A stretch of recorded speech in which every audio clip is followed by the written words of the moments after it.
Entramos no mês da diversidade, como vocês sabem, esse é o mês da parada LGBT no Brasil e no mundo inteiro. E esse ano vai ser muito mais especial porque a gente completa 50 anos da revolta de Stonewall. O que é a revolta de Stonewall? Você deve estar se perguntando. Se você não sabe o que é isso, hoje eu vou contar toda essa história maravilhosa e ao mesmo tempo assustadora, mas que revolucionou o estilo de vida LGBT no mundo todo e que com certeza fez toda a diferença para que a gente tivesse os privilégios que a gente tem hoje. A gente tem que voltar lá atrás, em 1969, lá nos Estados Unidos, onde os atos homossexuais eram proibidos em praticamente todos os estados. Você não podia fazer nada homossexual, transexual, era tudo proibido pela lei. E os LGBTs vinham de toda uma trajetória sendo perseguidos e punidos por ser quem eles eram e nunca revidaram isso,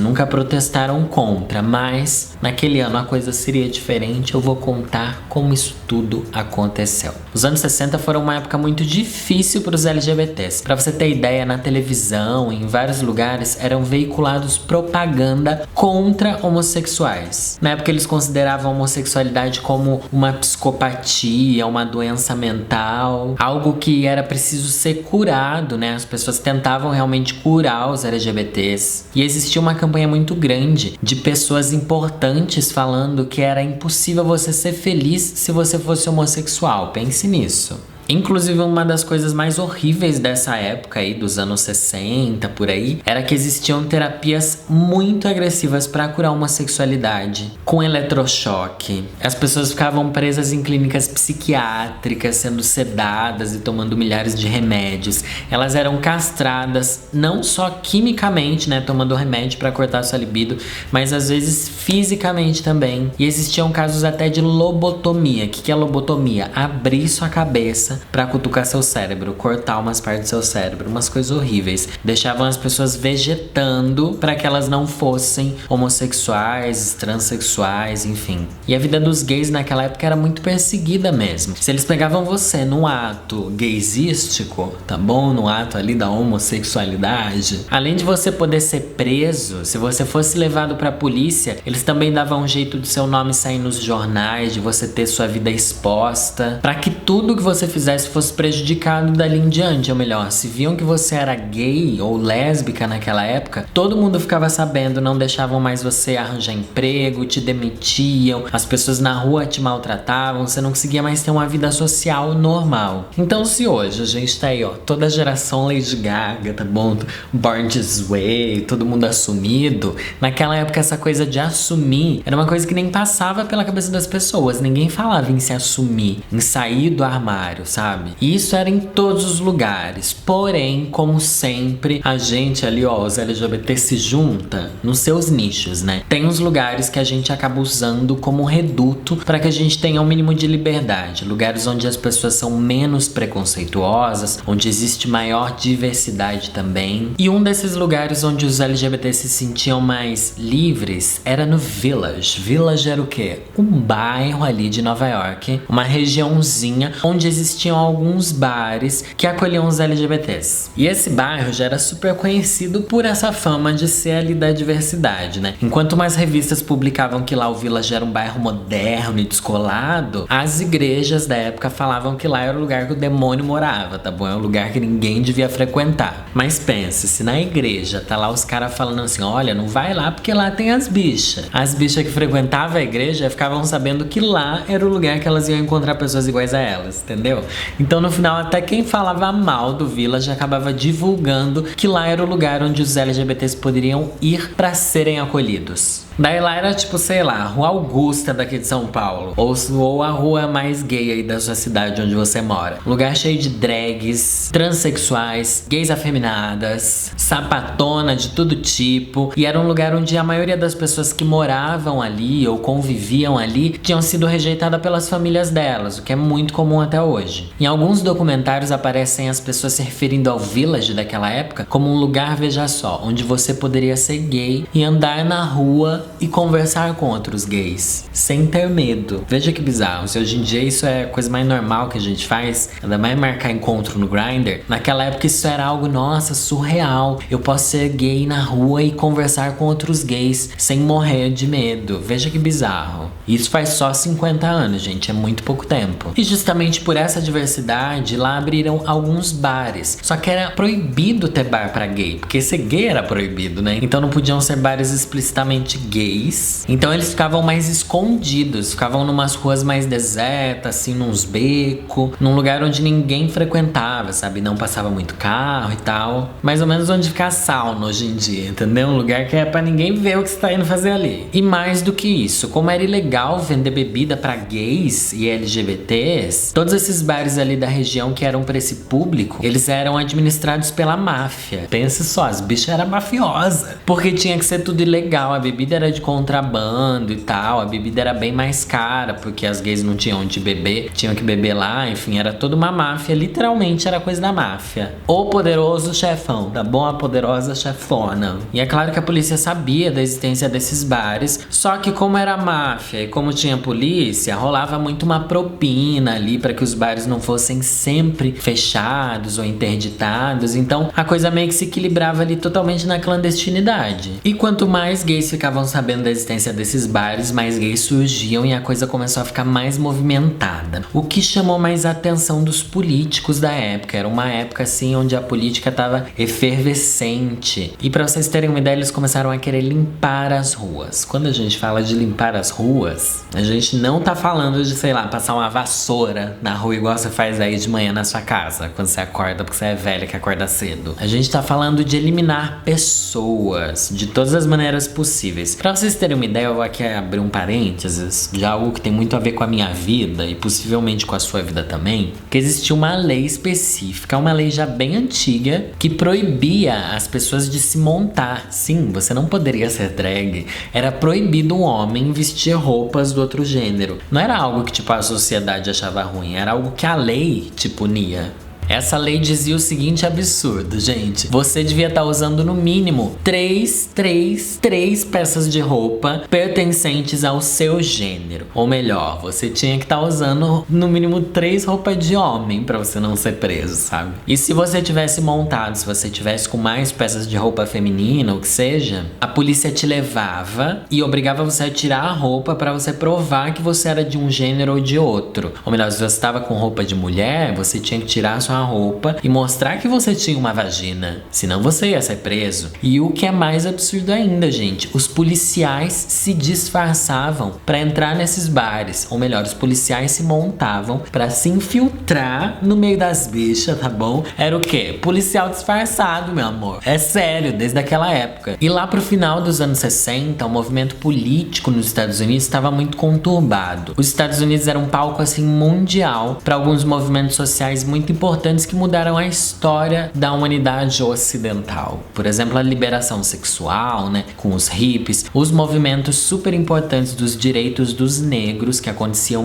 bem nessa época também. Tava também rolando as polêmicas da guerra do Vietnã, enfim, tava tudo num momento assim muito caloroso, muito parecido com o que estamos vivendo agora, né? Não querendo fazer uma comparação, mas acho que faz muito sentido. E daí, dentro desse balaio todo efervescente, as gays começaram a se empoderar baseado nas pautas de outras pessoas, baseado em Martin Luther King, nos direitos feministas, nos direitos raciais, enfim. Uma coisa coopera para que a outra comece a crescer. E foi em 1969, lá no final da década de 60, que tudo começou a explodir, porque era um ano de eleição. E o prefeito de Nova York da época, que era o John Lindsay Lohan, ele queria ser reeleito e para isso, vocês sabem, né, como é que é a política, ele precisa mostrar trabalho. E uma das maneiras dele mostrar trabalho era o quê? Acabar com a festa das gays, né? Porque isso é uma coisa que gera voto, né? Será que a gente consegue identificar alguém que também faz isso? Acho que eu consigo. E pra mostrar esse serviço dele, ele começou a reprimir muito mais os bares LGBTs e a cultura homossexual em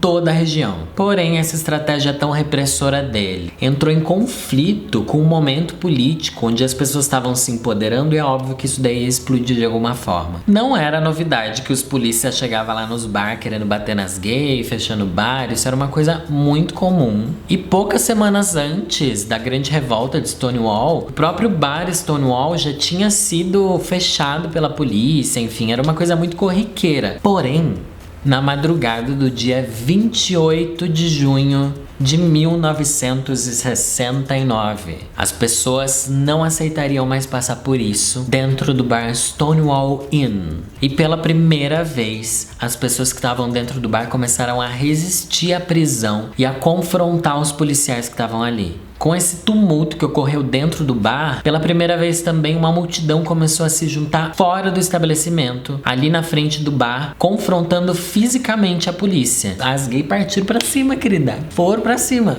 Embora a polícia tivesse ali o treinamento e tentasse revidar, quanto mais a polícia tentava, mais pessoas se juntavam pra combater a polícia. Foi um clima de guerra mesmo. Duas figuras super importantes para que essa revolta acontecesse naquela noite foram a Sylvia Rivera e a Marsha P. Johnson, que é uma mulher negra e trans. As duas eram bastante amigas na época. Foram elas que mais ou menos lideraram a revolta ali, gente. Foram elas que falaram assim: minha filha, mas de hoje não vai passar. E vão pra cima. E é muito legal a gente perceber que essa revolta e essa grande revolução na história LGBT começou com essas mulheres. Estando ali, ó, de frente, falando: minha filha, polícia, hoje não. Chega. A gente não é bagunça. E quanto mais as pessoas atacavam a polícia, mais as pessoas também sentiam assim: mano, juntos a gente tem poder. Sabe quando você percebe que realmente se todo mundo se juntasse consegue fazer uma revolução literalmente? E eles começavam a zombar da polícia, fingir que estavam dando em cima da polícia. Falar: ai, policial, você é mó gato, me dá uns pega e blá blá blá. E a polícia nunca tinha passado por isso. Eles ficaram assim sem saber o que fazer. Eles também jogavam moedinha pros policiais falando que eles não valiam nada,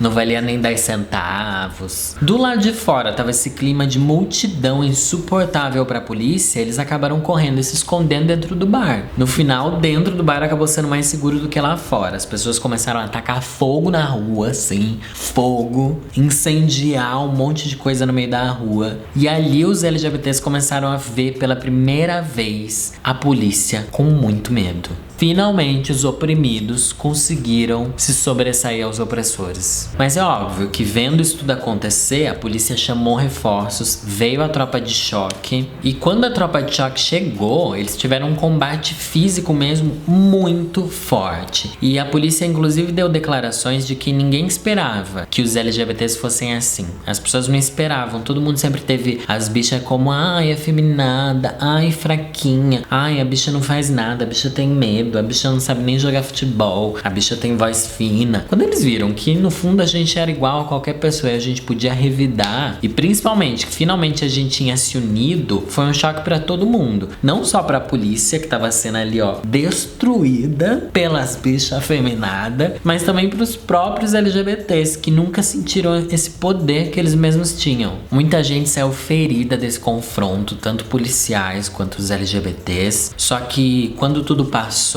na tarde do dia seguinte, os grupos LGBT sabiam que aquilo era apenas o começo, ou melhor, era o start, né? Aquele momento que você fala: mano, a gente começou isso, a gente vai ter que ir até o fim.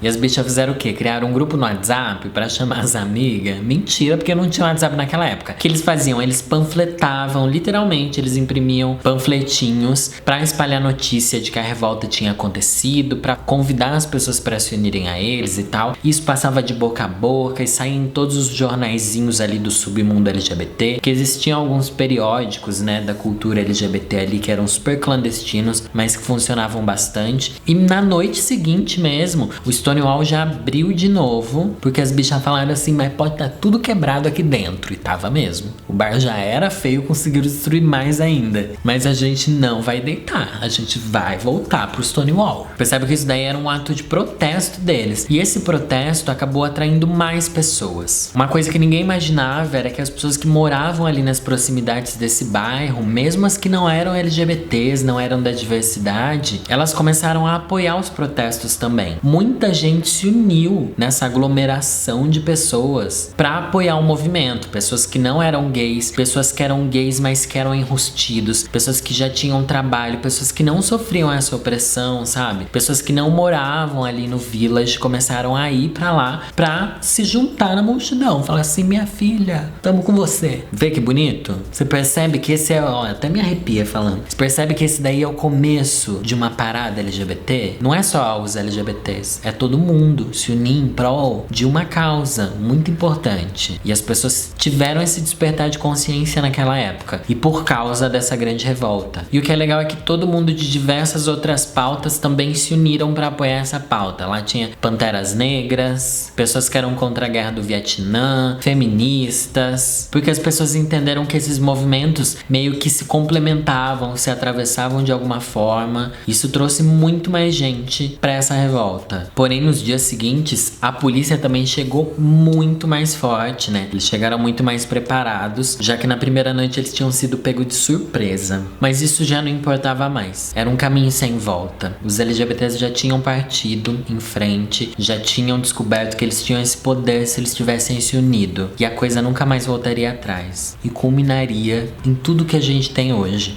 Antes, os LGBTs não se viam como um grupo, não se viam como pertencente a alguma coisa. Se viam sempre como excluídos, como deixados de lado, como pessoas que eram renegadas e que tinham que ficar à margem da sociedade. Stonewall mudou isso completamente, acendeu uma chama dentro do orgulho LGBT. E é isso que a gente quer dizer quando a gente fala que tem orgulho de ser LGBT. Que a gente é sobrevivente, que a gente consegue enfrentar o que o mundo tenta impor pra gente. Não é porque a gente é homem que beija homem, ou porque a gente é mulher que beija mulher, ou porque todo mundo diz que a gente é de um gênero, mas a gente sente que é de outro e tal. Não tem nada a ver com isso. Tem a ver com a nossa capacidade de união, de sobreviver e de acreditar muito em quem a gente é, independente do que a sociedade prega, independente de todo mundo falar que é pecado, de que é contra a lei, de que devia ser proibido, de que a gente influencia uma coisa negativa. Stonewall acendeu o nosso orgulho, e uma coisa que a gente não pode deixar morrer nunca mais. E justamente por isso, um ano depois dessa revolta, foi organizada uma passeata. Na mesma data, 28 de junho de 1970. A passeata começou assim muito tímida, com mais ou menos 100 pessoas ali, com os cartazes em prol dos LGBTs. E mesmo quem entrava nessa passeata ali no começo tinha medo, que eles podiam ser presos mesmo assim. As leis não tinham mudado, eles podiam ser agredidos. E à medida que eles iam andando, todo mundo que estava em volta ficava olhando para eles como se eles fossem, sei lá, um bicho do zoológico. Mas também, à medida que eles foram caminhando, mais e mais pessoas foram se unindo, ao passo que no final tinham ali milhares de pessoas a favor da causa LGBT. E desde então, todos os anos essas passeatas acontecem e começaram a se espalhar no mundo inteiro. Hoje em dia, o Stonewall Inn, que é esse bar onde tudo começou, é um monumento nacional dos Estados Unidos e é uma referência histórica para todos os LGBTs e que serve muito de inspiração. No Brasil, a gente também passou por alguns momentos de revolta. Teve uma passeata nos anos 80 contra um delegado que era muito opressor aqui em São Paulo. E também teve a invasão do Ferros Bar lá em 83, que esses dois movimentos também mudaram bastante a história dos LGBTs aqui no Brasil. Mas talvez isso daí seja tema pra gente falar em outro vídeo, quais revoltas que aconteceram no Brasil e como elas se deram e tal. E a grande mensagem desse vídeo daqui é o quê? Quando você estiver aí na sua cidade e tiver uma parada LGBT, seja você LGBT ou não, quando você estiver caminhando no meio daquelas pessoas, não importa se você vai estar rebolando a sua bunda ao som de Pablo Vittar, você pode sentir orgulho. Porque se hoje você pode estar na rua dançando ao som de uma drag queen, é porque um dia muitas pessoas sofreram para que a gente tivesse essa liberdade. E a gente tem que se orgulhar muito disso e tentar aglomerar o máximo de pessoas para trazer essa memória viva. Agora, dia 23, acontece a maior parada LGBT do mundo, que é aqui em São Paulo, no Brasil. A gente vai transmitir ao vivo essa parada aqui no meu canal e em vários canais LGBTs. A gente vai cobrir a parada toda e tal, mostrar tudo que acontece pra vocês, pra que mesmo quem não tem uma parada na sua cidade, você também sinta parte disso, que é muito importante e faz toda a diferença pra gente, de verdade. Falar sobre isso me emociona muito eu assisti alguns documentários sobre a revolta de Stonewall e faz com que eu me coloque no meu lugar, perceba a importância que a gente tem, sabe? Levantando a bandeira, mesmo que hoje em dia tudo seja muito mais fácil. É isso que eu falo, gente. A gente já passou por coisa muito pior, muito pior. E se a revolta de Stonewall faz 50 anos, acredite, no Brasil faz uns 25, 30 anos que a gente começou a melhorar, que eles já melhoraram lá atrás. Então a gente não pode desistir, não importa o governo que esteja em pauta, a gente consegue, porque a gente tem grandes exemplos de pessoas que se uniram pra levantar nossa bandeira e trazer nosso orgulho aí, ó, à tona. Espero que você tenha gostado. Meu nome é Danilo. Hoje estou aqui de Danilo porque quis falar de um tema que é muito pessoal pra mim, que realmente marca a minha vida, e que se hoje eu sou drag é por causa da revolta de Stonewall também, né? Meu nome é Danilo e é nessa que eu vou.